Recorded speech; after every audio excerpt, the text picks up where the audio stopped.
Ici s'en sort Sangsil Baigurum à l'appareil. Nouvelle rapide sur les manifestations en Iran.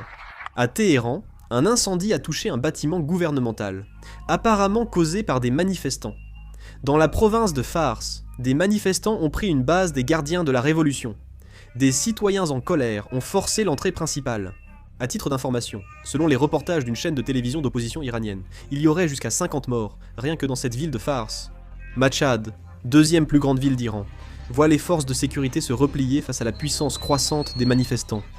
Elles ne protègent plus que quelques bâtiments officiels, tandis que les manifestants occupent les grandes avenues et continuent leurs protestations.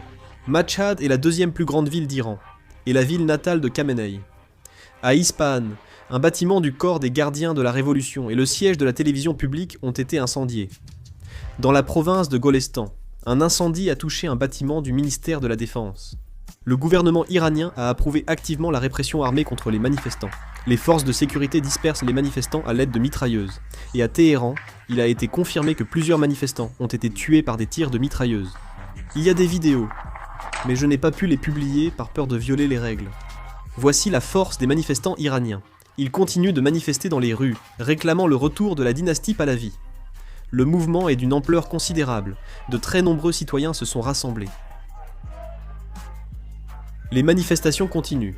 Cette vidéo, partagée via Starlink par le journaliste iranien Ilya Hachemi, suit l'annonce d'Elon Musk offrant Starlink gratuitement en Iran. Peu après la coupure d'internet, quelques vidéos en provenance d'Iran continuent d'être publiées. Actuellement, le gouvernement iranien a coupé l'accès à internet et aux services téléphoniques dans tout le pays. En conséquence, les informations provenant de l'intérieur de l'Iran ne sont pas correctement transmises. Il paraît que même les réseaux internes d'internet et de téléphonie sont coupés. Actuellement, les forces de sécurité iraniennes déploient des troupes pour réprimer les manifestants. Israël a entamé des discussions sérieuses concernant la situation en Iran. Cette fois, les manifestations sont plus étendues et plus organisées que par le passé. Le commandement central américain surveille les manifestations en Iran et aucun groupe aéronaval américain n'est actuellement présent au Moyen-Orient. Suite à l'attaque au Venezuela, l'United States Shipford est stationné en mer des Caraïbes. Le compte Twitter officiel en persan du département d'État américain a exprimé un message de solidarité en soutenant les Iraniens descendus dans la rue jeudi. Si d'autres nouvelles arrivent, nous produirons une vidéo et la mettrons en ligne. C'est la fin de la vidéo. Merci. Sous-titres.